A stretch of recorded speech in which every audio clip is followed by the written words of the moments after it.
All right, Mr. Keating is taking his boys and he's showed them the vulnerability and the transparency that's necessary to be a close-knit, intimate group of men who can share their feelings and their hearts. He's told them about the romance and the love and the compassion we find and the zeal for life you find in poetry. He teaches them how to seize each and every day, and now he's going to look at them and he's going to find a way just to communicate, kind of like through what Thoreau said. He's going to communicate to them to find your voice, boys. Find your voice and become a man. He says, boys, you must strive to find your own voice, because the longer you wait to begin, the less likely you are to find it at all. Find your voice early. Thoreau said, most men lead lives of quiet desperation. Don't be resigned, he says, to that. He says, break out. Break out and find your own voice. I find it interesting in college students today that this prevailing thought is, at least maybe I'm wrong, I don't know. Tell me if I'm wrong. This prevailing thought is I'm going to get my degree and then I'm going to go get some job somewhere, if the job exists. There is this idea that I'm going to study because, you know, everybody studies. I'm going to study degrees that I think are going to lead me to a pretty good career. I hope that career is something that I'm passionate about. I'm going to go through this, and degrees are even becoming more specialized today.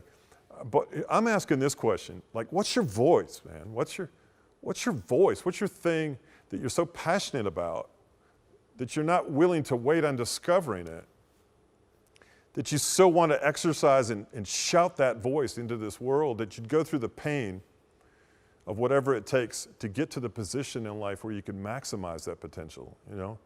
You'd go through the rigmarole of moving up a corporate ladder, or you'd go through the pain of starting your own business, or you'd go through the challenge and the transformation of moving to a distant country to minister to people that are in an orphanage. I don't know what it is, but what's your voice, see? That's what matters most. I'm surrounded by people who wish they had found their voice earlier in life. And for me, I was fortunate. I mean, relatively fortunate. I found my voice, my purpose, what I had to say in life, you know, relatively early, in my early 30s, really. But it came by way of Christ for me.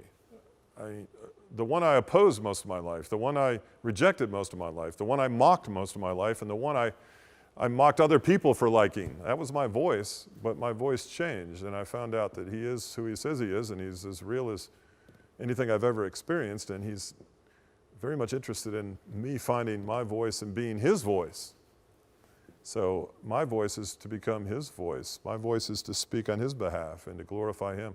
Sometimes I just want to shout. Sometimes I just want to sing. I'm not even a good singer. I just want to celebrate the fact that I know this God. But it's not some freaky, extreme, out of balance obsession. It's a real, ongoing, matter of fact, but yet I can't describe it, relationship. That's Christ. I want you to find your voice. Keating wanted his boys to find their voice. Discover your voice. Find that song. And here's the life point. Fan into flame. Get this picture. Fan into flame the gifts that are in you. That's what the scripture has to say. God has gifts for you. In a relationship with him, you discover these gifts. And you go out and start singing your song in life, having fun, knocking it down, getting it done, making a difference in people's life, raising a family, whatever it is your voice leads you to do. Go speak it, but you got to find it. You got to find it early. Earlier the better. Dead Poets Society. Fantastic movie.